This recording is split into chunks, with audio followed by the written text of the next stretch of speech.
नमस्कार, आप सभी का स्वागत हेलो किसान में। मैं हूं मुकुल शर्मा। हेलो किसान में लगातार आपके लिए अलग अलग विषय पर हम जानकारी लेकर आते हैं, लेकिन जो आज का विषय है वो बेहद ही महत्वपूर्ण। जी हां, आज हम बात करेंगे बजट 2021 और 22 की गांव और किसान। ये हमारा आज का विषय, यानी आज पूरी जानकारी आपको दी जाएगी आज जो बजट पेश किया गया है उसके बारे में, और खासतौर से गांव और किसान के लिहाज से कितना महत्वपूर्ण रहा ये बजट, इस पर आपको हम जानकारी देंगे। अगर आप इस बारे में अपनी राय हमारे साथ साझा करना चाहते हैं तो आप हमारे टोल फ्री नंबर पर हमें कॉल कर सकते हैं। ये नंबर है 1800-113060, साथ ही 1800-113061। इन नंबर्स पे आप कॉल करके अपनी प्रतिक्रिया हमारे साथ साझा कर सकते हैं। और ख़ासतौर से आज बजट के बारे में हमारे साथ जानकारी साझा करने के लिए दो बेहद ही खास मेहमान भी मौजूद हैं, इनसे आपका हम परिचय करा देते हैं। हमारे साथ मौजूद हैं डॉक्टर नलिनी रंजन कुमार जी, आप प्रधान वैज्ञानिक हैं राष्ट्रीय कृषि अर्थशास्त्र एवं नीति अनुसंधान संस्थान नई दिल्ली में। और साथ ही मौजूद हैं डॉक्टर खेमचंद जी, आप भी प्रधान वैज्ञानिक हैं राष्ट्रीय कृषि अर्थशास्त्र एवं नीति अनुसंधान संस्थान नई दिल्ली से। आप दोनों का बहुत बहुत स्वागत हमारे इस कार्यक्रम में। और जैसा कि आज हमने आपको बताया, खासतौर से बजट की जब बात हम करते हैं, आज के बजट में भी हमने देखा क्या कुछ खास रहा है। लेकिन अगर गांव और किसान के लिहाज से बात की जाए, डॉक्टर नलिनी, सबसे पहले आपसे मैं जानना चाहूँगा किस नज़रिए से आप देख रहे हैं इस बजट को? ये बजट एक बेहद ही डिफ़िकल्ट माहौल में पेश किया गया है, जिस समय इकनॉमी हमारी बहुत ही ख़राब कंडीशन में है। जैसा आप जानते होंगे, इस साल ऐसा एक्सपेक्टेशन है कि हमारा जीडीपी ग्रोथ रेट 9.5% से डाउन होगा, माने घटेगा। और उस समय जो बजट है, कृषि के बजट में कोई कट ना होकर के उससे एलोकेशन बढ़ाया जाना एक बहुत ही सकारात्मक पहल है जी। और उसके अलावा सरकार ने बहुत ही अच्छे कदम कोरोना पीरियड में ही उठाए हैं, जिसमें कि आत्मनिर्भर भारत के तहत एग्री इंफ्रास्ट्रक्चर फंड जो 1 लाख करोड़ का दिया गया। बिल्कुल। इसी तरह से अभी बजट में माइक्रो इरिगेशन के लिए भी बजट का 5,000 करोड़ से 10,000 करोड़ कर दिया गया जी, माइक्रो इरिगेशन फंड। इसी तरह से मार्केट हैं, किंतु मार्केटिंग का प्रॉब्लम ज़्यादा होने के कारण किसानों को उसकी लाभ नहीं मिल पा रहे हैं।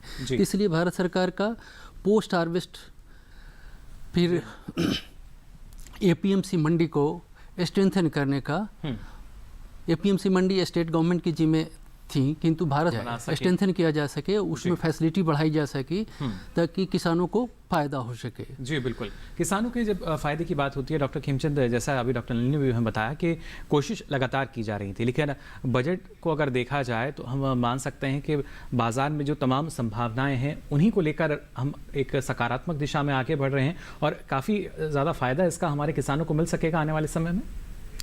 बिल्कुल, जैसे अभी हमारे साथी ने बताया, जो विभिन्न योजनाएं हैं सरकार की, वो पिछले कोरोना काल में अगर हम वृद्धि दर देखें देश की, कृषि क्षेत्र में 3.4% रही हमारी, और दूसरे जो क्षेत्र थे उसमें इतनी वृद्धि दर नहीं रही। तो ये दर्शाता है कि ये हमारा आर्थिक ढांचे का एक बेस है, कृषि क्षेत्र जो है जी। उसी दिशा में सरकार ने प्रयास पहले भी किए और बजट में भी किए।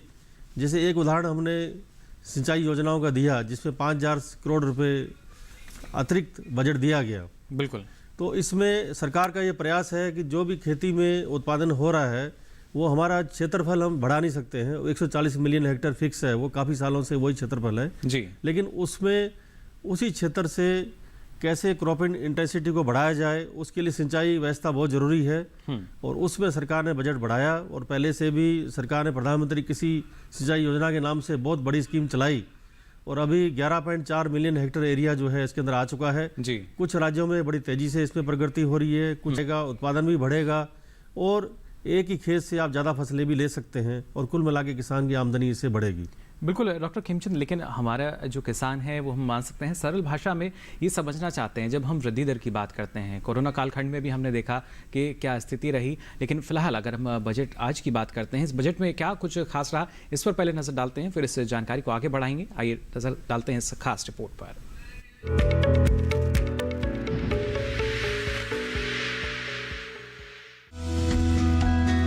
आज वित्त मंत्री निर्मला सीतारमण ने संसद में बजट पेश कर दिया है। वित्त मंत्री के बजट पिटारे से गांव, कृषि और किसान के लिए काफी कुछ निकला है। सरकार कृषि और किसानों के उत्थान के लिए प्रतिबद्ध रही है। बजट में 2022 के लिए कृषि ऋण के लक्ष्य को बढ़ाकर 16.5 लाख करोड़ रुपए कर दिया गया है। साथ ही ग्रामीण अवसंरचना विकास कोष में आवंटन को बढ़ाकर 40,000 करोड़ रुपए किया गया है।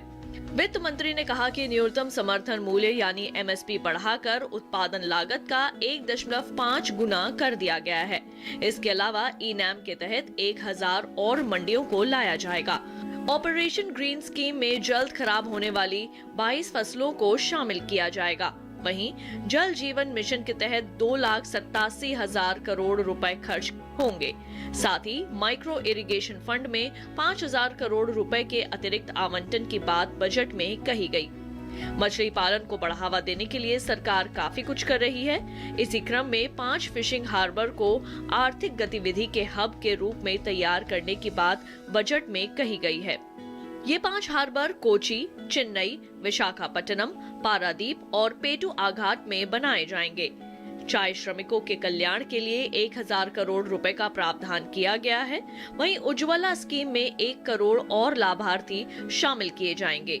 एक राष्ट्र एक राशन कार्ड योजना बचे हुए 4 राज्यों में जल्द ही लागू होगी। एमएसएमई क्षेत्र के लिए 15,700 करोड़ रुपए का प्रावधान किया गया है।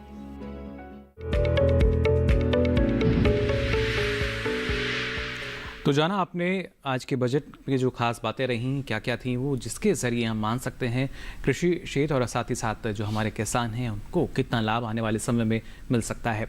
इसी से संबंधित डॉक्टर नलिनी, यहाँ एक और सवाल आपसे हम जानना चाहेंगे। खासतौर से कृषि ऋण की अगर बात की जाए तो हमने देखा इस बार कृषि ऋण के लिए 16.5 लाख करोड़ का जो हम मान सकते हैं जो एक प्रावधान रखा गया है, कितना महत्वपूर्ण है? क्योंकि लगातार पिछले साल की भी अगर बात की जाए जो एक तय राशि निर्धारित की गई थी उससे ज़्यादा का जो ऋण है वो किसानों को उपलब्ध कराया गया। कितनी मदद इसके ज़रिए किसानों को मिल पाती है? आप ये सभी जानते हैं कि हमारे देश छोटे किसानों से बना हुआ है। लगभग 86% से ज़्यादा किसान जो है 2 हेक्टेयर से कम ज़मीन पर खेती करते हैं, तो उनकी आमदनी बहुत ही कम है और उनके पास ये क्रेडिट के बिना वो खेती नहीं कर सकते जी। और यही कारण है कि जब सरकार ये लेकर क्रेडिट कार्ड योजना आई तो हमेशा क्रेडिट का जो उनका ऋण जो किसान लेते हैं वो टारगेट से ज़्यादा चला जाता है। पिछले साल भी जो प्रावधान था उससे ज़्यादा लिया। इस साल भी सरकार जो 16.5 लाख करोड़ का प्रावधान करी हुई है, टारगेट रखी हुई है, हमको उम्मीद है कि ये इसको भी क्रॉस कर जाएंगे जी। क्योंकि खेती में इनपुट कॉस्ट बहुत है और किसानों के पास पैसे नहीं रहते हैं तो ऋण लेकर के इसका उपयोग करते हैं और बिना इसके वो पूरा इनपुट नहीं दे पाएंगे और उत्पादकता हमारी घट जाएगी। तो इसलिए ऋण का बहुत ही बड़ा योगदान है कृषि की उत्पादकता बढ़ाने के लिए। बिल्कुल। तो इसलिए भारत सरकार का ये पहल बहुत ही सराहनीय है और ये किसानों को अधिक उत्पादकता लेने में फ़ायदा करेगा। जी बिल्कुल। साथ ही डॉक्टर खिमचंद, आपसे भी हम जानना चाहेंगे, लगातार नीतियों की बात हम करते हैं कि जब हमारे जो कृषि क्षेत्र है इसमें और ज़्यादा संभावनाएं जब हमें नज़र आती हैं और ख़ासतौर से जो अब नीतियां जिनको हम कह सकते हैं जिनका क्रियान्वयन किया जा रहा है, फिर चाहे कृषि ऋण की हम बात करते हैं या वो तमाम योजनाएँ जिनकी शुरुआत की गई थी और ख़ासतौर से कोरोना कालखंड में भी हमने देखा कृषि अवसंरचना कोष जो कि एक ऐसी स्थिति में जब दिया गया जहाँ किसानों को नुकसान अगर झेलना पड़ता था वो नुकसान पूरी तरीके से कम हो सके, किस तरीके की स्थिति जो है वो बदलती हुई नजर आएगी इस बजट से? देखिए, जैसे 3-4 स्कीम के बारे में बताया गया अभी, इसमें जो इंफ्रास्ट्रक्चर फंड है जी वो 1 लाख करोड़ से ऊपर की पिछली बार बात कही गई और उस बात को फिर दोहराया गया। अब हमारे देश में अगर हम किसान तरक्की करना चाहते हैं तो सिर्फ खेती बाड़ी से तरक्की नहीं होगी, उससे साथ जुड़े हुए जो उद्योग धंधे हैं कृषि से जुड़े हुए उनको बढ़ावा देना भी बहुत ज़रूरी है, जिससे कि हम कहते हैं हमारा जो रोजगार है कृषि क्षेत्र में 50% से ज़्यादा जो है वो कृषि क्षेत्र में है जी। लेकिन कुल देश का जो हमारा जीडीपी है उसमें 17.8% जो है कृषि का योगदान है। इसका मतलब हमें जो कृषि क्षेत्र में लोग जुड़े हुए हैं उनको दूसरे जो सहयोगी उद्योग धंधे हैं उसमें उनको बढ़ावा देना पड़ेगा जिससे कि उनको रोजगार मिले जी। और इसके लिए पैसे की जरूरत पड़ती है। और जो 1 लाख करोड़ इंफ्रास्ट्रक्चर फंड की बात कही गई है उसमें एक नया कदम सरकार ने अभी उठाया है कि पेट्रोल और डीजल पर एडिशनल सेस लगाया गया, जिससे कि जी, वो पैसा ये काफी उनको- महत्वपूर्ण। हाँ, जिससे कि वो पैसा उनको उस फंड के लिए मिल सके। अब ये पैसा जो होगा, इसके लिए बहुत सारी प्रोसेसिंग इंडस्ट्री जो है उनको चलाने के लिए पैसा चाहिए, या हमारी पहले से जो इंडस्ट्री है उसके अंदर पुरानी मशीनरी हो गई है, उसमें कुछ नया बिल्डिंग बनाना है, नई मशीन लगानी है, नई प्रोसेसिंग आपको कुछ लगाना, यूनिट लगानी है, उसके लिए पैसा चाहिए जी। वो पैसा आपको सरकार ने एक प्रावधान किया है, वहाँ से वो पैसा मिलेगा। और बड़ी खुशी की बात उसमें है कि उसमें भी इन्होंने ब्याज में एक इंटरेस्ट सबवेंशन की स्कीम है जी। भारत सरकार की। अगर वो टाइमली अपना पैसा लौटा देते हैं तो ब्याज भी उसमें 2 से 3% तक कम लगेगा। और उसमें जो हमारे कोऑपरेटिव सोसाइटीज़ हैं या फार्मर्स प्रोड्यूसर ऑर्गेनाइजेशंस हैं, इनको भी बढ़ावा देने की बात कही गई है। और इसमें काफ़ी एप्लीकेशंस पहले भी आ चुकी हैं, सरकार उसमें सैंक्शन भी दे रही है जी। और उसी लाइन में आगे बढ़ाते हुए सरकार ने ये फंड के अंदर जो पेट्रोल डीजल पर सेस लगाया है, तो ये पक्का निश्चित किया गया है कि उसमें पैसा रहेगा और जो भी लोग अप्लाई करेंगे उनको इसको इंफ्रास्ट्रक्चर में आगे डेवलपमेंट करने के लिए पैसा जरूर मिलेगा। जी बिल्कुल। तो देखिए किस तरीके से मदद किसान तक पहुंच सकेगी। साथ ही डॉक्टर नलिनी, अगर हम बात करते हैं एमएसपी की, जिसका जिक्र वित्त मंत्री ने अपने भाषण में भी किया, क्योंकि लगातार किसानों की एक मांग भी चली आ रही थी एमएसपी को लेकर, और हमने देखा कि ऐतिहासिक वृद्धि जो है वो लगातार इसमें की जा रही है। वर्तमान में भी अगर हम बात करते हैं, जिस तरीके से जो एमएसपी है, न्यूनतम समर्थन मूल्य है, उसमें इजाफा किया गया, काफ़ी बड़ा बदलाव हम देख पाते हैं। अगर पिछले 6 वर्षों की भी अगर बात की जाए, 2013-14 को देखें और 2020 और 21 की भी अगर हम बात करें, तो काफ़ी बड़ा अंतर इसमें नज़र आता है। जी, आपने बिल्कुल सही कहा। भारत सरकार ने एक डॉक्टर स्वामीनाथन के अंतर्गत कमेटी बनाई थी, जिन्होंने रिकमेंड किया था कि किसानों को जो एमएसपी हो, एटलीस्ट उत्पादन लागत से 1.5 गुना मिलना चाहिए।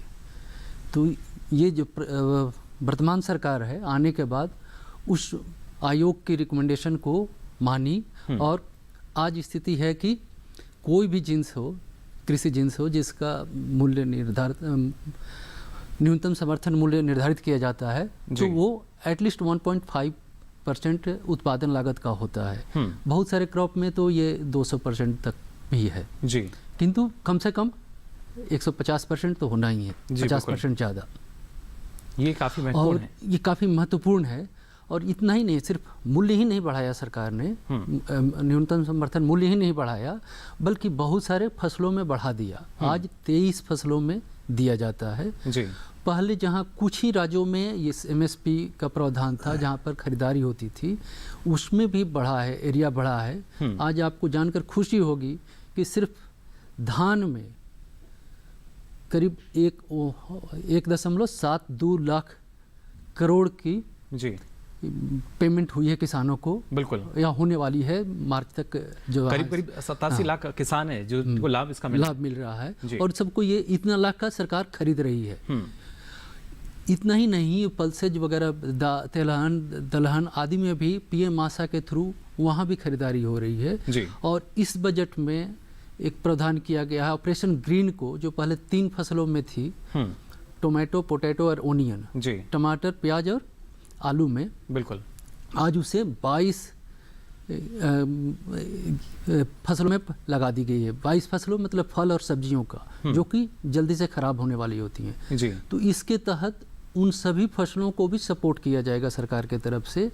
यदि मूल्य कम होता है मार्केट में, तो उनको उत्पादन वाले जगह से जहाँ उसका कंजम्पशन होता है, वो वहाँ ट्रांसपोर्ट करने के लिए उस पर पैसे दी जाएगी। उनको प्रोसेसिंग फैसिलिटी डेवलप करने के लिए उसमें कोशिश की जाएगी। यहाँ क्योंकि आपने अभी ट्रांसपोर्ट का जिक्र किया, परिवहन का जिक्र किया, डॉक्टर खेमचंद, हमने पिछले बजट में देखा था किस तरीके से किसान रेल की घोषणा की गई थी, और वर्तमान समय की भी अगर बात की जाए तो करीब 18 रूटों पर 157 से ज़्यादा रेल सेवाएं हैं, जिनके ज़रिए कोशिश की जा रही है कि जो हमारी बागवानी की फसलें हैं, एक जगह से दूसरी जगह किसान जो है अपनी उपज भेज रहे हैं, उसके ज़रिए भी। देखिए, जहाँ तक रेलवे से ट्रांसपोर्ट की बात है, ये सर्वविदित है कि रोड से जो ट्रांसपोर्ट होता है और रेलवे से ट्रांसपोर्ट होता है, उससे टाइम का बहुत फ़र्क पड़ता है जी। हम बाई रोड ट्रांसपोर्ट करते हैं, वो काफ़ी महंगा पड़ता है, और जो मात्रा उसमें जाएगी ट्रांसपोर्ट में एक ट्रक के अंदर, और रेलवे में नंबर ऑफ वैगन्स बहुत ज़्यादा होते हैं, तो एक ही समय में बहुत ज़्यादा मात्रा में आप एक कृषि उपज को एक जगह से दूसरी जगह पर ले जा सकते हैं जी। जैसे 100वीं जो रेल थी वो महाराष्ट्र से बंगाल की ओर चलाई गई, फिर ये प्लान बनाया गया वहाँ से मछलियाँ उधर से इधर आएंगी। जी। तो हमारी काफ़ी कृषि जीन्स है, स्पेशली फल और सब्जियाँ जो है वो 25 से 30%, 10 से 15% अलग अलग आंकड़े हैं, अलग अलग अनुसंधान है, सड़ जाती हैं। मतलब आपका जो किसान उत्पादन करता है और लास्ट में जहाँ कंज्यूमर के पास पहुँचती है बीच में नष्ट हो जाती हैं। जी। तो एक गरीब देश, विकासशील देश होते हुए इतना ज़्यादा कृषि जीन्स का नष्ट होना ये देश के लिए बड़ा घातक सिद्ध होता है। बिल्कुल, और इसलिए इसी वजह से प्रधानमंत्री इसलिए खुद जो कहते ये हैं। किसान रेल चलाई गई, जी। ये 100वीं रेल चली इसमें, तो किसानों को काफ़ी फायदा होगा, क्योंकि जब एक स्थान से दूसरे स्थान पर बड़ी तेजी से उनका माल पहुंचने लगेगा, जी। उसमें सब्सिडी का प्रावधान भी है। उनसे जो ट्रांसपोर्ट का पैसा लिया जाएगा उसमें सब्सिडी उनको मिलेगी। बिल्कुल 50% की सब्सिडी किसान को दी जा तो रही है। उससे फायदा ये होगा कि उनका जो उपज का मूल्य है उनको ज़्यादा मिलेगा और उपभोक्ता को फायदा होगा, उनको कम मूल्य पर ये चीज़ें आसानी से मिलने लगेंगी। जी बिल्कुल, देखिए कम लागत पर ज़्यादा मुनाफा जो है किसान को वो अब मिलने लगा है। और किसान रेल के जरिए भी अगर बात की जाए करीब 49,000 टन ढुलाई जो है अभी तक की जा चुकी है। यानी इतनी हमारी जो उपज थी जो कि शायद समय रहते वो नष्ट हो जाती है, नुकसान उसमें झेलना पड़ता था, लेकिन अब उसका वाजिब दाम जो है किसानों को मिल रहा है। और इसी वजह से हम कह रहे हैं कि जल्द ही किसान की जो आय है दोगुनी हो सकती है। और खासतौर से जो बजट है उन योजनाओं को और ज़्यादा हम प्रभावी तौर पर क्रियान्वित करेगा, जिससे किसानों को लाभ आने वाले समय में भी हो सकेगा। आगे भी इस बारे में आपको लगातार हम जानकारी देते रहेंगे, लेकिन यहाँ रुक रहे हैं एक छोटे से ब्रेक के लिए।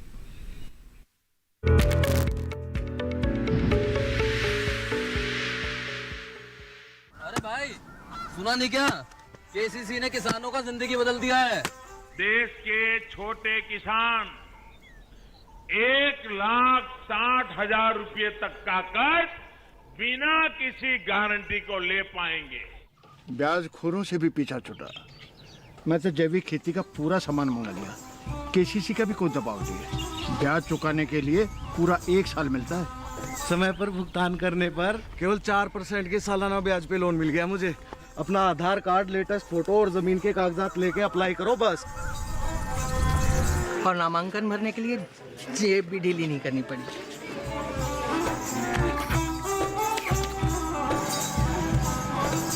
चाचा, उधार चुकाने के 24 घंटे के बाद उतने ही पैसे वापस निकाल सकते हैं।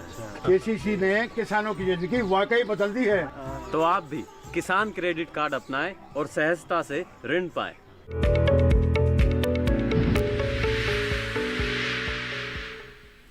तो ब्रेक के बाद आप सभी का एक बार फिर स्वागत हेलो किसान में। आज लगातार आपको हम जानकारी दे रहे हैं बजट 2021 और 22 गांव और किसान के बारे में। जो बजट पेश किया गया, क्या उसमें कुछ खास रहा, इस बारे में हमारे विशेषज्ञ आपको जानकारी यहाँ पर साझा कर रहे हैं आपके साथ। और ख़ास तौर से देखिए, जो बजट कभी कभी पेचीदगी हमें लगती है, लेकिन उसको सरल भाषा में आप कैसे समझ सकते हैं, उसके लिए जो हमारे विशेषज्ञ हैं वो आपको हम यहाँ पर पूरी तरीके से बता रहे हैं। खासतौर से डॉक्टर खेमचंद, अगर हम बात करते हैं, जैसा आपने हमें बताया कि एक इसके पीछे की जो अर्थशास्त्र की बात की जाती है, कोई भी जब हम योजना बना रहे हैं, कैसे एक किसान तक ये लाभ पहुँच पाता है? देखिए, सरकार की जो भी स्कीम बनती है उसमें उद्देश्य सरकार का ये है किसानों की आमदनी कैसे बढ़े, और उसके लिए राज्य सरकारों के साथ मिलके और काफ़ी उसमें दूसरे डिपार्टमेंट्स मिलके अपनी स्कीम को एक इम्प्लीमेंट करते हैं जी, जिसमें केंद्र सरकार का शेयर भी रहता है, राज्य सरकार का शेयर भी होता है, और जो उसको स्कीम को अल्टीमेटली जो उसको यूज़ कर रहा है उसका भी उसमें सहयोग रहता है। अभी पिछले समय में सिर्फ जो जैसे किसान क्रेडिट कार्ड की बात करें, हम सिर्फ जो किसान खेतीबाड़ी करते थे, फसलें लेते थे, उनके लिए लागू थी। लेकिन पिछले बार से इसको डेयरी के लिए लागू किया गया। जो किसान भाई हमारे कोऑपरेटिव नेटवर्क से जुड़े हुए हैं या मिल्क प्रोड्यूसिंग कंपनी से जुड़े हुए हैं, तो 1.5 लाख करोड़ जो किसानों को किसान क्रेडिट कार्ड की सुविधा के लिए बात कही गई इसके अंदर, और काफ़ी किसानों ने इसका फ़ायदा उठाया, क्योंकि उनके लिए भी वो जो क्रेडिट है, लोन है, उतना ही ज़रूरी है जितना लोग खेतीबाड़ी कर रहे हैं, किसान कर रहे हैं, उनके लिए ज़रूरी है। क्योंकि दूध उत्पादन के लिए आपको डेली कुछ ना कुछ उसके लिए आपको एनिमल फीड चाहिए, दूसरे खर्चे भी उसके अंदर हैं। फिर मत्स्य पालन की बात की गई, ब्लू रेगुलेशन की बात की गई, उन किसानों को भी इसमें कवर किया गया, जिससे कि ज़्यादा से ज़्यादा कृषि, हम जब कृषि की बात करते हैं तो उसमें खेतीबाड़ी के अलावा सारे जितने भी लिंक्ड में उसमें बिजनेस है, जिसमें डेयरी भी है, मत्स्य पालन भी है, सबकी बात करते हैं। तो इस सरकार ने उन सबको इसमें कवर किया, जिससे कि एक ओवरऑल डेवलपमेंट हो।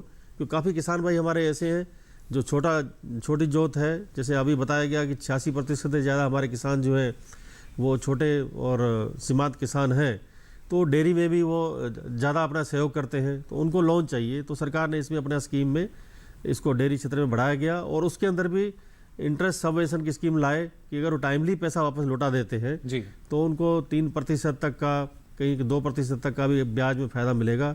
तो कुल मिला के हम कह सकते हैं कि सरकार की स्कीम से ओवरऑल एक डेवलपमेंट की ओर जो हमारा कृषि क्षेत्र है वो बढ़ेगा और किसानों की आमदनी जो 2022 की हम बात करते हैं निश्चित रूप से दुगनी होगी।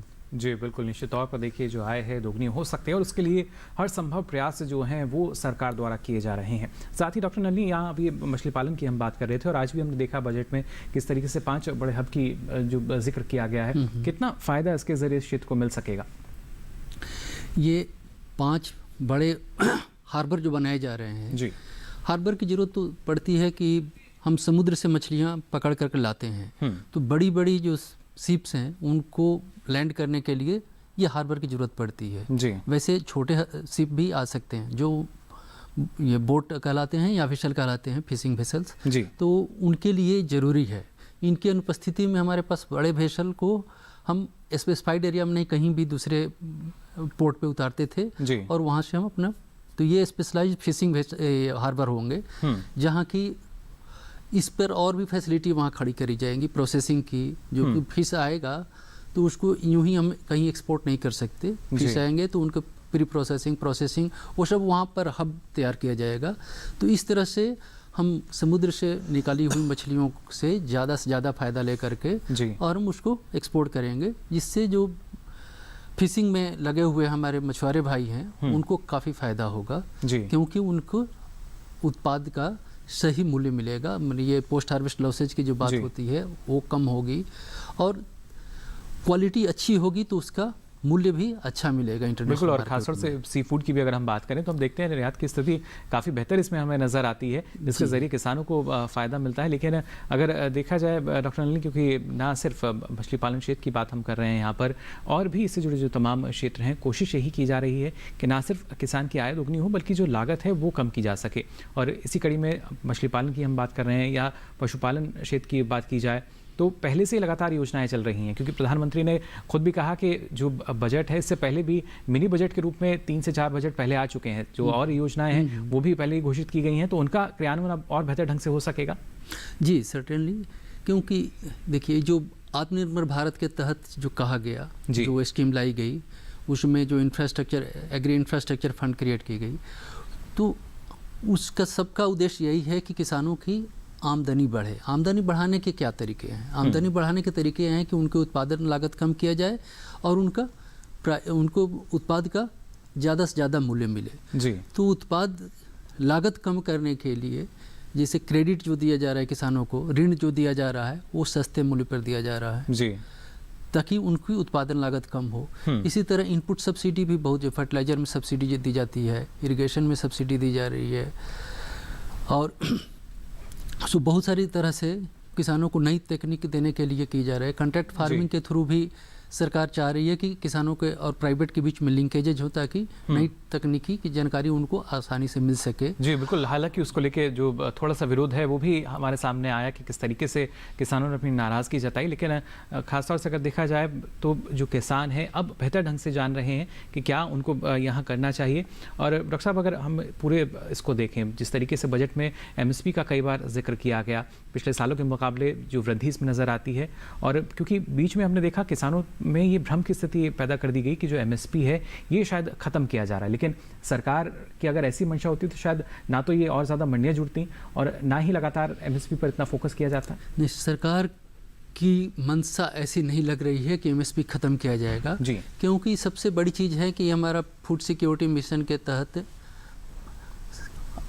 ये काफ़ी आवश्यक हो जाता है। 84% पॉपुलेशन को हमें फूड सप्लाई करनी है। उसके लिए सरकार को खरीदनी के लिहाज से काफ़ी ज़रूरी है, तो उसको खरीदनी है मार्केट से जी, और उस खरीदना है तो MSP पर ही खरीदेगी, तो वो स्कीम तो जारी रहेगा जी, और तो वो कहीं नहीं जा रहा। और MSP आप देखेंगे तो लगातार एरिया कवरेज भी बढ़ रहा है, फसल के कवरेज भी बढ़ रहा है, तो इसलिए सरकार का मोटिव तो क्लियर है कि एमएसपी बंद नहीं होने जा रही जी है। बिल्कुल। डॉक्टर खिमचंद, आपसे भी यहाँ आपकी राय हम लेना चाहेंगे, क्योंकि जिस तरीके से सरकार ने लगातार हर स्तर पर हम मान सकते हैं जो ये जानकारी है वो किसान हैं उनके साथ साझा की, कृषि सुधार की बात हम करते हैं, कृषि कानून की हम बात करते हैं, जो भ्रम की स्थिति पैदा कर दी गई उससे परे हट के उनका बेहतर ढंग से क्रियान्वयन हो सके तो ज़्यादा लाभ किसानों को मिल पाएगा। बिल्कुल, जैसे अभी बात की गई नए कृषि कानून में थोड़ी भ्रम की स्थिति एमएसपी के बारे में थी, और सरकार ने जो वित्त मंत्री ने जो आंकड़े प्रस्तुत किए गेहूं के, आपके धान के और दूसरी फसलों के भी, और उसका एरिया भी जैसे बढ़ाया गया, 18 स्टेट्स के अंदर उसको ले गए, एरिया बढ़ा, उसका दायरा बढ़ा, ज़्यादा किसान कवर हुए उसके अंदर जी। तो बहुत क्लियर शो करता है कि सरकार की मंशा बिल्कुल भी एमएसपी को कहीं भी बंद करने की नहीं है। अब रहा सवाल कि इससे जुड़े हुए दूसरे कुछ थे, प्रावधान थे जिसमें किसानों का रोज था, जैसे कंटेंट फार्मिंग की बात कहते हैं हम जी। जैसे मैंने पहले बताया, हम कृषि उत्पादन करने से ही किसानों की आमदनी नहीं बढ़ा सकते जब तक कि जो कृषि उत्पादन हम कर रहे हैं, क्योंकि अभी जैसे जैसे हमारा प्रति व्यक्ति आय बढ़ रही है देश की, और जो हमारा अर्बनाइजेशन, जो शहरीकरण बढ़ रहा है, तो लोगों की जो कृषि उत्पादों को उपभोग करने का जो ढंग है वो भी बदल रहा है। अभी प्रोसेस्ड प्रोडक्ट्स की ज़्यादा डिमांड बढ़ रही है जी। तो उसके अंदर आपको प्रोसेसिंग करने के लिए इंफ्रास्ट्रक्चर चाहिए, उसमें अकेली सरकार कुछ नहीं कर सकती है, उसके लिए प्राइवेट सेक्टर को हमें निवेश करना पड़ेगा जी। और उस निवेश करने के लिए उसके लिए एक माहौल तैयार करना पड़ेगा, और वो माहौल की ज़रूरत काफ़ी समय से महसूस की जा रही थी, जिसके लिए मार्केट सुधार कानून, ये मार्केट के कानून नए लाए गए जी। और जिसमें कंटेंट फार्मिंग भी एक उसमें इशू था कि कैसे हम जो हमारा फल और सब्जियां स्पेशली जो है, क्योंकि ये जो हमारी मंडियां हैं उससे दायरे से काफ़ी ये बाहर हो चुके हैं, तो कैसे सरल शब्दों में अगर हम कहें तो सुविधाएं बंद नहीं हो रही हैं, लेकिन बदलाव उसमें किया जा रहा है जिससे आपको और ज़्यादा लाभ मिल सके। फिलहाल हमारे साथ एक दर्शक जुड़े हैं उत्तर प्रदेश से। बहुत बहुत स्वागत आपका हेलो किसान में, क्या कहना चाह रहे हैं? हेलो जी सर। जी राजन जी। जी सर। जानना चाह रहे हैं आप कुछ? जी सर, मैं सर मछली पालन का काम करने का इच्छुक हूँ, तो मैं ये जानना चाह रहा हूँ सर कि अगर मुझे इसके लिए शुरुआत करनी पड़े तो कैसे, क्या बजट में क्या किया गया और क्या कैसे हमारा हो पाएगा? चलिए बिल्कुल, देखिए जब आय को बढ़ाने की बात की जाती है तो हमारे जो किसान हैं काफ़ी जागरूक, और उसी वजह से देखिए डॉक्टर खिमचंद अगर बात की जाए, क्योंकि किसान जब जागरूक होता है तब जाहिर तौर पर कई सवाल जहन में आते हैं जो ये जानना चाह रहे हैं। अगर मत्स्य संपदा योजना की हम बात करते हैं, बजट में, पिछले बजट में भी हमने देखा था किस तरीके से प्रावधान किया गया, उसके बाद जब हमारे विशेष पैकेज का ऐलान हुआ था उसमें भी हमने देखा, अब उसका क्रियान्वयन सही समय पर होकर ही जो किसान हैं उनको लाभ मिल सकेगा इसका? इन्होंने काफ़ी अच्छा क्वेश्चन पूछा। जैसे आंकड़े बताते हैं कि जो वित्त मंत्री ने आंकड़े दिए 16.5 लाख करोड़ जो है वो कृषि क्षेत्र में लोन में इन्होंने प्रावधान किया है जी। इसका मेन मकसद ये है कि कृषि से हटकर दूसरे जो उद्योग धंधे हैं उसमें लोगों को कैसे लाया जाए, उसके लिए हमें निवेश की ज़रूरत है, और छोटे स्तर पर। उसमें ये नहीं है कि कोई बड़ी बड़ी इंडस्ट्री को सरकार को पैसा देना है, सरकार की मंशा उसमें ये है ग्रामीण स्तर पर, छोटे स्तर पर कैसे छोटे स्मॉल सेक्टर यूनिट इसमें आ सकती हैं, उसमें इंडिविजुअल भी आ सकता है या फार्मर प्रोड्यूसर कंपनी भी आ सकती है या कोऑपरेटिव सोसाइटी भी आ सकती है जी। तो इनका जो भी निवेश करना चाहते हैं ये अपनी स्कीम बना के वहाँ जो उस ज़िले की जो डेवलपमेंट एजेंसी है उसको प्रस्तुत कर सकते हैं, और ये जो सरकार ने फंड रिलीज करेगी, जो योजनाएं होंगी, नाबार्ड भी इसमें एक रहेगा, सहयोग रहेगा, तो निश्चित तौर से इनको उसमें लोन मिलेगा। और टारगेट जैसे बताते हैं, पिछली बार जैसे आंकड़े दिए गए कि 13.5 लाख करोड़ एक था फंड दिया गया था, उसमें 13,92,000 करोड़ रुपए इसमें दिए गए, तो शो करता है कि सरकार के पास में इस क्षेत्र में पैसा देने के लिए कमी नहीं है बिल्कुल भी। सरकार की मंशा भी है कि ज़्यादा से ज़्यादा लोग संस्थागत संस्थाओं से लोन लें, क्योंकि जो प्राइवेट सेक्टर में अगर आप मनी लेंडर से लोन लेते हैं वो ज़्यादा ब्याज दर बहुत ज़्यादा होती है जी, और किसान उसको चुका भी नहीं पाता है। बिल्कुल। तो काफ़ी अच्छा फायदा है इसमें, 7% पर आपको लोन मिल रहा है, उसमें भी आपको ब्याज दर में छूट मिल रही है अगर टाइम से आप लोन चुका देते हैं। यानी सूदखोरों से किसान बच सके, बिचौलियों से किसान बच सके, उसके लिए लगातार अलग अलग जो योजनाएं हैं देखिए उनको लाया जा रहा है। और ये योजनाएं सिर्फ ऐसी नहीं कि कागजों तक सीमित हैं, ये योजनाएं इस देश के गाँव-गाँव तक पहुँच रही हैं, किसानों तक पहुँच रही हैं, और ऐसे लाखों किसान हैं जो इन योजनाओं का लाभ भी ले रहे हैं। आगे भी आपको हम बताएंगे इस बजट में और क्या रहा खास। फिलहाल रुक रहे हैं एक छोटे से ब्रेक के लिए।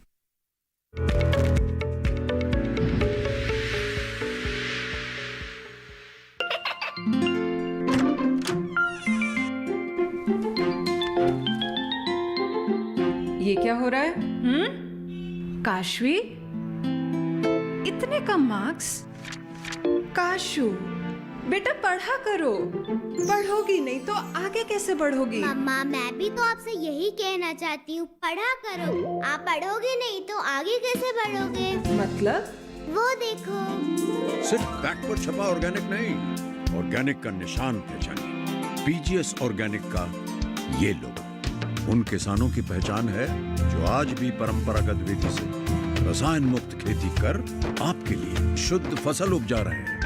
अब समझे मम्मा, अगर मैं प्योर ऑर्गेनिक फूड नहीं खाऊंगी तो अच्छे मार्क्स कहाँ से लाऊंगी? अच्छा बच्चों, जैविक खेती की इस मुहिम को आगे बढ़ाइए, शुद्ध ऑर्गेनिक अपनाइए।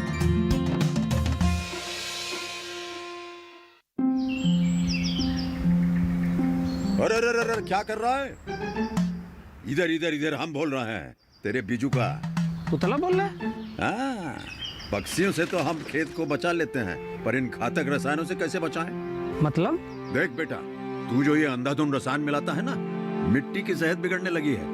और जब माटी ही कमजोर पड़ जाएगी तो उपज कैसे सेहतमंद होगी? हाँ? अरे पहले ऐसा नहीं था।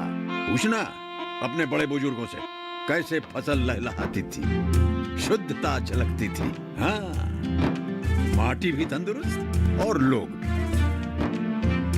अरे पहली वाली बात कहाँ? पर अब तो सब यही डाले हैं। सब नहीं, आज भी लाखों जागरूक किसान परंपरागत विधि से फसल उगा रहे हैं। खर्चा कम और उपज की कीमत भी बेहतर पा रहे हैं। ठीक है भाई, मैं भी आज से जैविक खेती शुरू करूंगा। माटी से प्रेम की परंपरा है, परंपरागत खेती।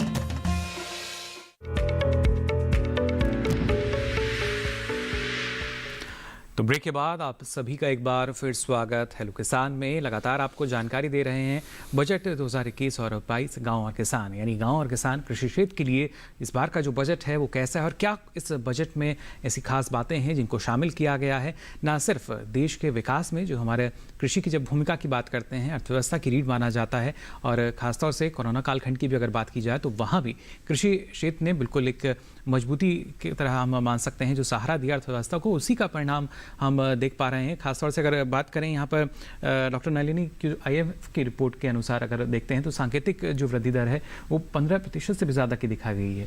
तो काफ़ी फ़ायदा इसके ज़रिए हम मान सकते हैं आने वाले समय में जो हमारे देश को मिलता नज़र आ रहा है। जी, आपने बिल्कुल सही कहा। सांकेतिक मीन्स नॉमिनल प्राइसेज पर जो विकास दर होगी 15% के करीब होगी, किंतु जो रियल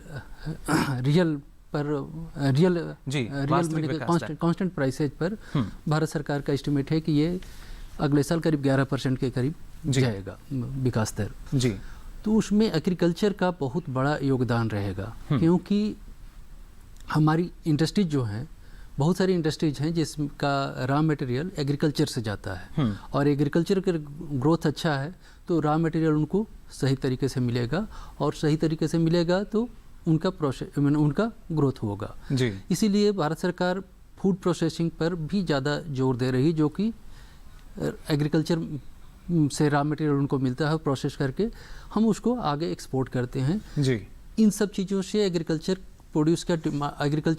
उत्पाद का डिमांड बढ़ेगा तो इनकी प्राइसेज भी आगे बढ़ेंगी। जी बिल्कुल। तो यानी आने वाले समय में और ज़्यादा लाभ जो है किसानों को मैं इसी में कहना चाह रहा हूँ कि आप देखे होंगे कि भारत सरकार ने अभी स्किल इंडिया के तहत भी कुछ पैसे बढ़ाए हैं, और रूरल यूथ को स्किल करने के लिए फिर उसका सर्टिफिकेशन और दूसरे देशों में इसकी वैल्यू हो, तो UAE के साथ कॉन्टैक्ट करी है जी, ताकि अप्रेंटिसशिप सर्टिफिकेशन प्रोग्राम को उनके यहाँ अप्रूवल हो और सीधे वहाँ एम्प्लॉयमेंट मिल सके। तीसरे चरण की इसकी शुरुआत कर दी गई है हाल ही में। देखिए, अगर बात की जाए कौशल विकास की, जब हम बात करते हैं, फिलहाल एक और दर्शक हमारे साथ जुड़े हैं मध्य प्रदेश से। बहुत बहुत स्वागत आपका हेलो किसान में। क्या जानना चाह रहे हैं आदित्य जी?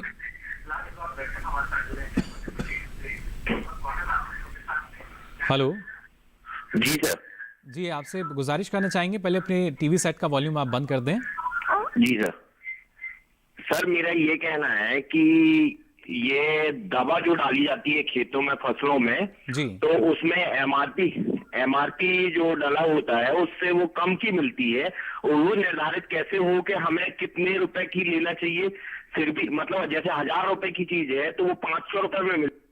जी बिल्कुल, देखिए यहाँ जो हमारे साथ आदित्य जुड़े हैं उनका सवाल अगर देखा जाए डॉक्टर खिमचंद, एक जागरूक किसान इनको हम मान सकते हैं, क्योंकि लगातार सरकार की तरफ से भी एक जानकारी किसानों के साथ साझा की जाती है कि जब भी आप कोई भी उत्पाद बाजार से खरीदते हैं कृषि से संबंधित, तो उसका पक्का बिल ज़रूर लें, क्योंकि आने वाले समय में अगर किसी तरह का नुकसान आपको हो सकता है तो आप कहीं ना कहीं अपने जो उपभोक्ता के अधिकार होते हैं उसके तहत भी आपकी कानूनी सुनवाई जो है वो की जा सकती है। उस लिहाज से काफ़ी ये महत्वपूर्ण डॉक्टर खिमचंद। देखिए, जहाँ तक पेस्टिसाइड्स की बात है, ये बहुत बड़ा बिजनेस है देश के अंदर, और अभी पेस्टिसाइड एक्ट भी शायद जल्दी आ जाएगा जी। तो इसमें गलत तरीके से जो एक सही पेस्टिसाइड नहीं देके आपको नकली दवाएं भी काफ़ी बड़ा व्यापार चल रहा है। और जो कृषि विभाग हमारे हैं समय समय पर विभिन्न किसान मेलों के माध्यम से या गोष्ठियों के माध्यम से किसानों को जागरूक भी करते हैं कि आपको फसलों में किस तरह के जो पेस्टिसाइड यूज़ करने हैं और उसको खरीदते समय क्या सावधानियां रखनी है जी। तो उसमें सबसे बड़ी बात है कि आप उसका बिल ज़रूर लीजिए, क्योंकि एक ही केमिकल, एक ही जो उसका एक्टिव इंग्रेडिएंट है, कई तरह के उसमें नाम आते हैं जी। उसका पक्का बिल लीजिए, और कल को कुछ भी उसमें अगर आपको उसमें फ़ायदा नहीं होता, कई बार होता है हम पेस्टिसाइड स्प्रे कर रहे हैं लेकिन उसका कोई भी फायदा हमें नहीं मिलता है, तो किसान कल को क्लेम भी उसमें कर सकता है। तो कृषि विभाग से आप जुड़े रहिए, जो भी कृषि विज्ञान केंद्र नज़दीक में हैं या कृषि विभाग के अधिकारी हैं जी, उनसे विचार विमर्श करने के बाद में ही आप जो भी फसल में जिसमें आप उसका उपयोग करना चाह रहे हैं फिर ही आप खरीदारी कीजिए, तो उससे आपको ज़्यादा फायदा होगा। जी बिल्कुल, और इसलिए लगातार कहा जाता है कि जो आपके अधिकार हैं उनको आप जानें, जो जानकारी है सही जानकारी आप तक पहुंचे, और हेलो किसान के माध्यम से भी कोशिश हमारी यही रहती है जो सही जानकारी है, सटीक जानकारी, वो लगातार आपके पास तक हम पहुंचाएं। डॉक्टर नलिनी, यहाँ हम जिक्र कर रहे थे ना सिर्फ धान की बात की जाए, कपास की बात की जाए, तो इस वर्ष हमने देखा धान में भी लगभग 20% से ज़्यादा की जो सरकारी खरीद है उसमें बढ़ोतरी हमें नज़र आती है, और ऐसे ही हमारे जो कपास के किसान हैं उनको भी काफ़ी लाभ पहुँचा है। कितना लाभ इसके जरिए हम मान सकते हैं, जो एक किसान है गांव में उनको कैसे इसका लाभ मिलता है? जनरली देखा गया है कि जब फसल की हार्वेस्टिंग होती है, कटाई होती है, तो मार्केट में प्राइस बहुत डाउन हो जाता है, और उस समय एमएसपी पर खरीदारी किसानों को बहुत ज़्यादा फायदा देता है जी। तो धान ही नहीं, कपास ही नहीं, किसी भी फसल में यदि वो एमएसपी पर उस समय बेचने में सफल होते हैं तो उनको फ़ायदा ज़्यादा होता है, और सरकार इसीलिए दायरा एमएसपी पर खरीदारी का बढ़ाते जा रही है जी। जहाँ जहाँ डायरेक्ट खरीदारी ये नहीं है, एमएसपी पर नहीं खरीदारी है, वहाँ पीएम आशा के थ्रू स्टेट गवर्नमेंट को रिस्पॉन्सिबिलिटी दी है कि वो बीच कोई प्राइवेट प्लेयर से भी खरीदारी करा करके सरकार जो एमएसपी और उसका जो बीच का अंतर है वो पेमेंट कर सकती है। बिल्कुल। तो इसी के थ्रू सरकार चाहती है कि किसानों का आमदनी बढ़ाने के लिए उनको उचित मूल्य मिलना जरूरी है, और सरकार इसीलिए एमएसपी पर खरीदारी को बढ़ा रही है जी। और आप देखे होंगे कि इस बजट में जो ये जो मंडियां हैं, कृषि मंडियां हैं जो उनको स्ट्रेंथन करने के लिए, एपीएमसी मंडियों को स्ट्रेंथन करने के लिए भी सरकार तत्परता दिखाई है, और उसके लिए एग्री इंफ्रास्ट्रक्चर फंड से उसमें पैसे एलोकेट किए हैं ताकि किसानों के मन में जो भ्रम है कि एपीएमसी मंडियां खत्म हो जाएंगी नए कानून से, वो दूर हो सके। तो एपीएमसी मंडियों को, और जबकि वास्तविकता ये है कि कृषि कानून और एमएसपी का आपस में कोई लेना देना नहीं है, कोई लेना देना नहीं है, बट सरकार चाहती है क्योंकि बेचने के लिए, किसानों को बेचने के लिए मंडियों की जरूरत है, तो सरकार इन मंडियों को भी स्ट्रेंथन कर रही है। नई मंडियां भी खुलेंगी, उनके लिए भी सरकार प्राइवेट के साथ ये कर रही है, समझौता कर रही है कि मंडियां खोली जाए, उनको भी फैसिलिटी दे रही है खोलें, ताकि आखिर जब तक खरीदार नहीं रहेंगे तो प्राइस कैसे मिलेगा। यदि एक ही खरीदार रहे किसी भी चीज का तो वो तो जिस प्राइस पे चाहेगा उसी भी प्राइस पे खरीदेगा। बाजार में प्रतिस्पर्धा होगी तो ज्यादा लाभ एक किसान को मिल सकेगा। फिलहाल हमारे साथ एक और दर्शक जुड़ चुके हैं फोन लाइन पर। बहुत बहुत स्वागत आपका हेलो किसान में। क्या जानना चाह रहे हैं जी? हेलो। हाँ जी जी, राजकुमार जी सवाल पूछ सकते हैं आप अपना। जी साहब। जी साहब, ये मैं जानना चाहता हूँ कि केसीसी कार्ड जी केसीसी कार्ड कैसे बनवाया जाता है, और जो सम्मान निधि वाले हैं, मैं सम्मान निधि वाला हूँ और बैंक से जाके संपर्क किया था और कागज जमा किए लेखपाल के पास और बैंक में भी जमा कर दिए, लेकिन वो बैंक वाले कह रहे हैं 3,000 रुपये ले आओ, फिर हम देंगे, नहीं तो नहीं दे रहे। जी बिल्कुल, देखिए जो आपके वहाँ पर ज़िला स्तर पर अधिकारी हों उनसे आप ज़रूर इस बारे में अपनी शिकायत आप ज़रूर दर्ज कराएं। और इस तरह की कहीं ना कहीं समस्याएं जो हैं डॉक्टर खेमचंद, हम अक्सर किसानों से सुनते हैं। अब इस तरह की जो समस्याएं हैं इन्हीं को खत्म करने के लिए हम मान सकते हैं कि पूरा जो एक प्रणाली है, पारदर्शिता उसमें हम देखते हैं, फिर चाहे किसी भी अधिकारी की हम बात करते हैं, बैंकों की हम बात करते हैं, तो कहीं ना कहीं सजगता या सक्रियता जो है वो पूरी तरीके से नज़र आती है। देखिए, सरकार की जो विभिन्न योजनाएं केंद्रीय स्तर पर बनती हैं और जब वो ग्रामीण स्तर में जाके लागू होती हैं तो बीच में काफ़ी हमें देखते हैं कि परेशानियां आती हैं उसके अंदर। कहीं कहीं पर जो राज्य सरकार का ढांचा जो होता है वो इतना एक्टिव नहीं होता है, कहीं पर जो बैंक में जो अधिकारी लोग बैठे हुए हैं वो ज़्यादा इंटरेस्ट नहीं लेते हैं। लेकिन मेरा इसमें ये कहना होगा कि जो संबंधित जिला जो है उसमें जो कृषि विभाग है उनसे आप संपर्क कीजिए। उन लोगों को एक एज ए नोडल एजेंसी की जिम्मेदारी दी जाती है किसी भी सरकार की जो कृषि स्कीम है उसको लागू करने के लिए। जी, उनको कोई भी समस्या आती है आप वहाँ अपनी शिकायत दर्ज कराइए। आजकल तो जिला स्तर पर जो जिला मजिस्ट्रेट हैं या जिला कलेक्टर जो हैं वहाँ बाकायदा शिकायत दर्ज करने के लिए अलग से एक सिस्टम भी बनाया गया है, तो अपनी शिकायत आप दर्ज करा सकते हैं। निश्चित रूप से आपको वहाँ का शिकायत का उसका निराकरण किया जाएगा। जी, क्योंकि सरकार की मंशा है स्कीम को लागू करना। अगर वो इस तरह से अगर लागू नहीं हुई और किसानों के अवैध रूप से पैसा लिया जाएगा जी, तो कभी भी सक्षम और सफल नहीं हो सकती है। तो मेरे विचार से उनको संपर्क करना चाहिए नज़दीक का जो उनका कृषि विभाग है अधिकारियों से, निश्चित रूप से उनका समाधान वहाँ से मिलेगा। जी बिल्कुल, देखिए सरकार लगातार प्रयास कर रही है और आवश्यकता है कि यहाँ पर आप एक और कदम आगे बढ़ाएं, जागरूक हों, जो सही जानकारी है, जो आपके अधिकार हैं उनको आप जानें। और जिस तरीके से भ्रम की स्थिति जो है वो लगातार पैदा कर दी जाती है उससे भी आपको बचना होगा, क्योंकि सरकार का साफ कहना है और खासतौर से आज जैसा वित्त मंत्री ने भी कहा कि 2013 और 14 की अगर बात हम करते हैं तो जो हमारी दलहनी फसलें थी उन पर महज किसानों को 236 करोड़ रुपए जो है सरकारी खरीद के तौर पर उन तक पहुँचे थे। लेकिन बात अगर हम खासतौर से करते हैं अब की, यानी हमारे 2020 और 21 की अगर बात की जाए तो ये 10,550 करोड़ हो चुका है। आप अंदाज़ा लगा सकते हैं कितना गुना वृद्धि जो है इसमें हुई है। और इसी वजह से कहा जा रहा है कि जो MSP है वो कहीं नहीं जाएगा। किसानों की अगर बात की जाती है उसके साथ साथ खाद्य सुरक्षा के लिहाज से भी काफ़ी महत्वपूर्ण है सरकारी खरीद, और ये तमाम ऐसी बातें हैं जिनको जानना किसानों के लिए बेहद ज़रूरी है। लेकिन इस बार के बजट में और कुछ खास क्या रहा है बताएंगे आपको, लेकिन यहाँ रुक रहे हैं एक और छोटे से ब्रेक के लिए।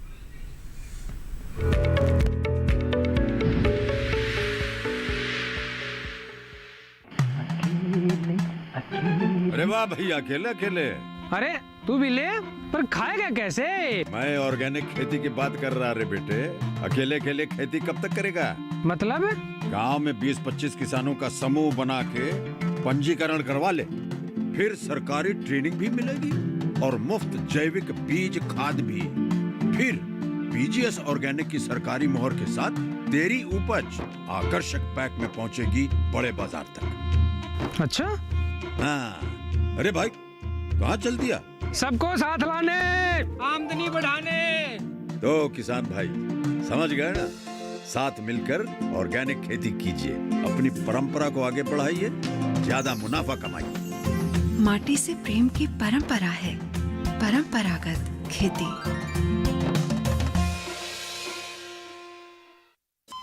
अरे सुन तो।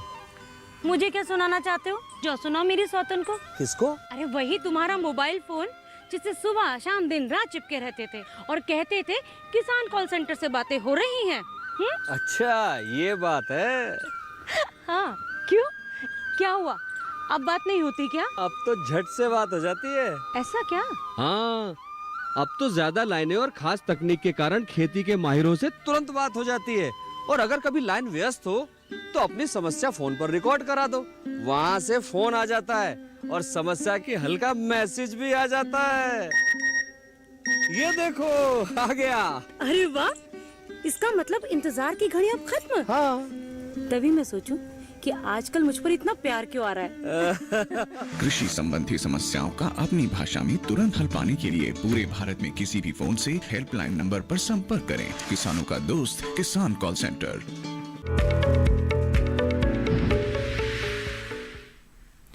ब्रेक के बाद आप सभी का एक बार फिर स्वागत। हेलो किसान में लगातार आपको जानकारी हम दे रहे हैं गांव और किसान के लिए बजट 2021 और 22 में क्या कुछ खास है, उसी के बारे में हमारे विशेषज्ञ लगातार जानकारी साझा कर रहे हैं। और जो देखिए किसानों की समस्याएं हैं, सरकार की कोशिश यही रही कि उन समस्याओं का समाधान हो सके, उनका निराकरण हो सके, और इसके लिए कई योजनाओं का जो सामंजस्य है वो हमें नज़र आता है। और इसी कड़ी में अगर हम बात करते हैं डॉक्टर खेमचंद प्रधानमंत्री फसल बीमा योजना की, तो एक वक्त था वहाँ पर किसानों की मांग को प्राथमिकता देते हुए स्वेच्छा से भी जो किसान है ये उनको अधिकार दे दिया गया था, अपनी फसल का बीमा करा सकते हैं। अगर उन्हें नहीं कराना तो उन पर कोई ज़ोर ज़बरदस्ती नहीं होगी। लेकिन अगर देखा जाए तो उसके भी आंकड़े बढ़ते हुए नज़र आते हैं। देखिए, जो प्रधानमंत्री फसल बीमा योजना लागू की गई, पहले हमारी दूसरी काफ़ी योजनाएं थी फसल बीमा की, लेकिन इतना प्रगति उसमें नहीं हो रही थी। तो उन सब स्कीम में जो कमियां थी उनको दूर करते हुए प्रधानमंत्री फसल बीमा योजना को लागू किया गया जी। और पिछले 5 साल के जो आंकड़े बताते हैं, औसतन 4 करोड़ से 5 करोड़ फार्मर जो इसमें रजिस्ट्रेशन ले रहे हैं। और अभी जो वित्त मंत्री जी ने आंकड़े दिए, 90,000 करोड़ से ज़्यादा जो है क्लेम जो है वो डिस्ट्रीब्यूट किए जा चुके हैं जी। और पहले ये था कि जो किसान लोन लेता था उस लोन के साथ ही उसका जो इंश्योरेंस के पैसा भी काट दिया जाता था। लेकिन इसमें कुछ किसानों का विरोध हुआ इसमें कि हमें स्वेच्छा से ये लागू करने दिया जाए। तो अभी 2020 में फिर सरकार ने इसको दोबारा रिवाइज किया और अभी जो भी किसान है वॉलंटरी है, स्वेच्छा से लेना चाहे नहीं लेना चाहे उनकी मर्जी है जी।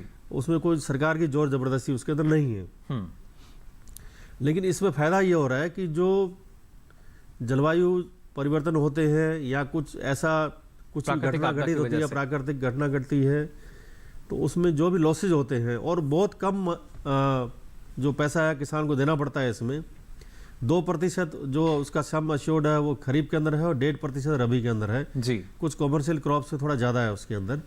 लेकिन बहुत कम पैसा देके किसान को बहुत ज़्यादा मुनाफा, एक तरह से रिस्क कवर उसकी हो रही है, अन्यथा उसको कुछ नहीं मिलेगा। अगर उसका पूरा फसल नष्ट हो गई तो कुछ भी नहीं मिलने वाला। एक नॉमिनल 2%, 1.5% दे के उसको अगर कुछ घटना होती है जी तो उसको फायदा मिलेगा। सरकार इसमें काफ़ी अपना, भारत सरकार भी पैसा दे रही है, राज्य सरकार भी उसके अंदर अपना पैसा लगा रही है। तो मेरे विचार से ये स्कीम अभी भी लागू है, आगे बजट में भी ये बात कही गई है, तो ज़्यादा से ज़्यादा किसान इसका फायदा उठा सकते हैं। कोशिश भी की जा रही है कि जो उसका दायरा है उसको बढ़ाया जाए, यानी जो हमारे बीमित किसान हैं उनकी संख्या में वृद्धि हो सके। और दूसरा, जहाँ तक एक किसान का क्वेश्चन था कि कोई इसको नीचे लागू करने में दिक्कत आती है, तो ये आजकल जितनी भी स्कीम है इसमें ऑनलाइन इसमें के अंदर रजिस्ट्रेशन किए जा रहे हैं जिससे कहीं किसान को दिक्कत नहीं आए। इसके बाकायदा सिस्टम में जाके वो अपने किसी पढ़े लिखे जो लोग हैं उसमें या कोई किसान सेंटर बने हुए हैं वहाँ मदद लेके इसका अपना फॉर्म भर सकते हैं और इस स्कीम का फायदा उठा सकते हैं। जी बिल्कुल, लगातार देखिए योजनाओं का जो लाभ है वो किसान ले रहे हैं। लेकिन डॉक्टर नलिनी, अगर देखा जाए कृषि से जुड़े जो तमाम क्षेत्र हैं उन पर एक तरीके से सरकार का फोकस नज़र आता है, क्योंकि जैसा डॉक्टर साहब भी हमें बता रहे थे कि ना सिर्फ कृषि बल्कि उससे जुड़े जो तमाम क्षेत्र हैं वहाँ पर ज़्यादा फोकस अब किसान को करना होगा अतिरिक्त आमदनी के लिए और अपनी आय को बढ़ाने के लिए। जी, ऐसा देखा गया है कि सिर्फ फसलों की खेती में फ़ायदा कम है, दूसरे चीज़ों की खेती में ज़्यादा फ़ायदा है। जैसे मछली ही है, मत्स्य पालन ही है, मत्स्य पालन में आमदनी खेती की अपेक्षा बहुत ज़्यादा है जी। तो इसलिए सरकार मत्स्य पालन को भी बढ़ावा दे रही है और लगातार उस पर तरह तरह के स्कीम्स लेकर आ रही है ताकि लोग ज़्यादा से ज़्यादा मत्स्य पालन से जुड़े जी। इस बार भी जो बजट में है तो उसमें जो सिर्फ सी वाले हार्बर की ही बात नहीं की है, उन्होंने landing centre, inland landing centre की भी बात करी हुई है। जी बिल्कुल। जिस नदियों पे जो मछली पालन फिशिंग की जाती है, मछली पकड़ते हैं, तो कहाँ लेकर आए। और ये सब आपको बताना चाहूँगा कि क्यों वो सरकार कर रही है जी। क्योंकि हमारे यहाँ जो हार्बर और ये लैंडिंग सेंटर की स्थिति उतनी अच्छी नहीं थी। धीरे धीरे इसमें इम्प्रूवमेंट की जा रही है क्योंकि बाहर जो एक्सपोर्ट हमें करना है तो फूड सेफ्टी मेजर का बहुत ज़्यादा ध्यान रखना है जी। क्योंकि थोड़ी सी भी उसमें कोई प्रॉब्लम आई तो रिजेक्ट हो जाते हैं। मानकों पर वो खरी उतरे। हाँ, मानकों पे खरी उतरना होता है, नहीं तो जाकर दूसरे पोर्ट पे रिजेक्ट हो जाती है। यहाँ से हम एक्सपोर्ट किए यूरोपियन यूनियन में, वहाँ उस पोर्ट पे वो मानक पे नहीं उतरे, वहाँ से वो बैरंग वापस हो जाती है, तो उसमें बहुत ही लॉस होता है। तो इसलिए सरकार धीरे धीरे जो लैंडिंग सेंटर इंफ्रास्ट्रक्चर को बहुत ही स्ट्रेंथन कर रही है ताकि वहाँ पर जो भी सेफ फूड बने हो, किसी तरह कंटेमिनेशन नहीं हो पाए। और उनकी जो, चूँकि ये पेरिसेबल कमोडिटी है, ज़्यादा देर बिना आइस के रहने पर ख़राब हो जाती हैं, तो तुरंत इनको कोल्ड स्टोर, कोल्ड चेन में कन्वर्ट किया गया, प्रोसेसिंग सेंटर पर ले जाए जहाँ कोल्ड रूम में रखे जाए। तो इस तरह की वो फास्टिंग डायरेक्ट रोड से भी कनेक्ट किया जा रहा है उन लैंडिंग सेंटर को, ताकि मूवमेंट फास्ट हो। जी बिल्कुल। और इसी तरह इनलैंड मैंने एक्वाकल्चर को भी बढ़ावा दिया जा रहा है। आपको जानकर के ये खुशी होगी कि इंडिया से सबसे फास्टेस्ट ग्रोथ मेरीन प्रोडक्ट के एक्सपोर्ट में ही हो रहा है। और आज हम करीब 9 बिलियन डॉलर के करीब हम एक्सपोर्ट करते हैं। जी बिल्कुल, एक बड़ा आंकड़ा निर्यात का, बहुत बड़ा अमाउंट है। और इसका ग्रोथ रेट कृषि में सभी सेक्टर से ज़्यादा हो रहा है। मैंने एनिमल हस्बेंड्री और ये जो कृषि है और ये मछली, तो मछली में सबसे ज़्यादा ग्रोथ है। और भारत सरकार की ये इसका एक्सपोर्ट को काफ़ी तरजीह दी जा रही है बढ़ाने के लिए, उसी कारण वो हार्बर किए गए हैं। और ब्रैकिस वाटर एक्वाकल्चर को भी बढ़ावा दिया जा रहा है, जो कि झींगा की खेती कहते हैं। झींगा का डिमांड बहुत ज़्यादा है जी, उस लिहाज से भी ये काफ़ी महत्वपूर्ण। तो उसमें सरकार बहुत ज़्यादा एम्फेसिस दे रही है और वहाँ इंफ्रास्ट्रक्चर क्रिएट किया जा रहा है ताकि लोग मछली से जुड़ सकें।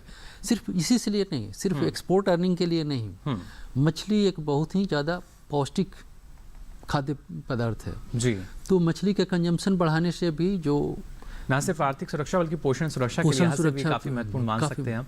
जी, और साथ ही डॉक्टर खेमचंद, यहाँ हमने देखा कि इनोवेशन को भी काफ़ी तरजीह दी जाती है। और इस साल की पहली जो मन की बात करी प्रधानमंत्री ने, उसमें उन्होंने जिक्र हैदराबाद का किया था, जहाँ पर जो सब्ज़ी मंडी में बचती है लगातार, जो हम कहते हैं कि सब्ज़ी ख़राब है, उससे वहाँ पर किसान जो है बिजली बना रहे हैं। यानी हम मान सकते हैं वेस्ट टू वेल्थ की तरफ वो आगे बढ़ रहे हैं। इस तरह के इनोवेशन जो हैं लगातार अब सामने आ रहे हैं, जो कि काफ़ी लाभप्रद होंगे किसानों की आय को बढ़ाने के लिए भी।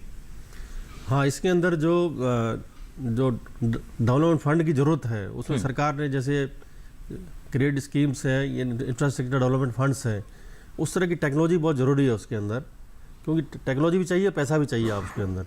तो ये तकनीकी जानकारी, जैसे आपने बताया, इस तरह से वेस्ट से आप कुछ नया उसमें ऊर्जा पैदा कर रहे हैं, तो तकनीकी भी चाहिए। और उसके अंदर जो सरकार अपना दोनों स्कीम, जो इंफ्रास्ट्रक्चर फंड है और ये है, दोनों जो स्कीम्स हैं, निश्चित तौर से काफ़ी जो वेस्टेज होता है हमारा मंडियों के अंदर, वो काफ़ी स्टडीज भी हुई हैं, काफ़ी वेस्टेज होता है उसके अंदर। उस वेस्ट को एक डिस्पोज करना एक बहुत बड़ी समस्या है उसके अंदर जो है। जी, तो बजाय उसको डिस्पोज करने से हम कहीं ना कहीं जगह ढूंढे कि कहाँ इसको फेंका जाए, क्यों नहीं उसको, जैसे अभी शहरों के अंदर जितना कूड़ा करकट होता है उससे भी ऊर्जा पैदा करने की या कई तरह के दूसरे सामान बनाने की बात की जाती है। जी बिल्कुल, वहाँ पर जो किसान है ना सिर्फ उससे बिजली बना रहे हैं, लगभग 500 यूनिट प्रतिदिन, जिसका उपयोग मंडी में किया जाता है, और करीब 30 किलो के आसपास वहाँ पर बायोफ्यूल जो है उसका भी निर्माण किया जा रहा है, जिसका उपयोग जो है हमारे किसान करते हैं। लेकिन कुल मिलाकर अगर देखा जाए, इस बार का जो बजट रहा है, इसमें भी कोशिश यही की गई, कृषि और उससे जुड़े तमाम जो क्षेत्र हैं उनको और ज़्यादा मजबूती दी जाए, जिससे हमारा किसान और सशक्त हो सके,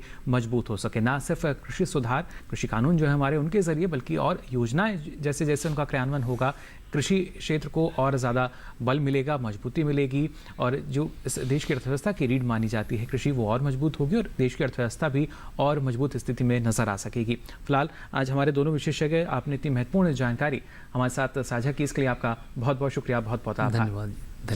तो आज आपने देखा कि किस तरीके से दशक का जो पहला बजट था वो पेश किया गया डिजिटल रूप में, और इसमें क्या कुछ खास रहा। गाँव और किसान 2021 और 22 के लिए बजट पेश हुआ, जो खास बातें थी वो आपने यहाँ पर जानी। अब चलिए हम आपको जो हमारा कल का विषय रहेगा उसके बारे में भी जानकारी दे देते हैं। कल अलग अलग जो विषय हैं आपके लिए, उनको हम लगातार शामिल करते हैं। लेकिन खासतौर से अगर बात की जाए, देखिए, जब कृषि सुधार की हम बात करते हैं, सरकार हर स्तर पर प्रयास कर रही है, और इसी के तहत अगर बात की जाए, जो माननीय सुप्रीम कोर्ट की ने भी एक कमेटी का निर्माण किया है, जिसमें जो सुझाव हैं, विचार हैं, उनको खुला रखा गया है। कृषि कानून पर जो समिति बनी है, आप बता दें, लगातार टिप्पणियां, विचार, सुझाव जो हैं 20 फरवरी 2021 तक इस पर आप दे सकते हैं। www.farmer.gov.in/SC कमेटी पोर्टल, इसके अलावा sc.committee@gov.in पर आप ईमेल भेज सकते हैं। यानी आपकी जो भी टिप्पणियां हैं या विचार हैं या सुझाव इन कृषि कानूनों को लेकर, वो आप साझा कर सकते हैं। और अब चलिए जो हमारा कल का विषय रहेगा वो आपको बता देते हैं। कल खासतौर से बात करेंगे गन्ने की वैज्ञानिक खेती की और गेहूं फसल की देखभाल की। इसके साथ ही आप अपना कोई सवाल या सुझाव हम तक पहुंचाना चाहते हैं, आप हमें ईमेल कर सकते हैं। मेल आईडी है hellokisan2015@gmail.com। साथ ही फेसबुक के ज़रिए भी आप हमसे जुड़ सकते हैं। फेसबुक पर जाकर आपको हिंदी में टाइप करना होगा हेलो किसान, और यहाँ भी आप अपना सवाल या सुझाव लिखकर छोड़ सकते हैं। अब बारी है आखिरी विकल्प, लेकिन एक महत्वपूर्ण विकल्प की। आप डीडी किसान कॉल सेंटर का नंबर नोट कर लीजिए, इस पर भी आप अपने सवाल दर्ज करा सकते हैं। नंबर है 1800113060। सोमवार से शनिवार सुबह 6 से रात के 10 बजे तक लाइन्स खुली हुई हैं। कोशिश हम यही करते हैं आपके जो सवाल हैं उनको कार्यक्रम में शामिल करें, जिससे आपकी समस्या का समाधान जल्द से जल्द हो सके। तो फिलहाल के लिए आज हेलो किसान में बस इतना ही। दीजिए इजाज़त, नमस्कार।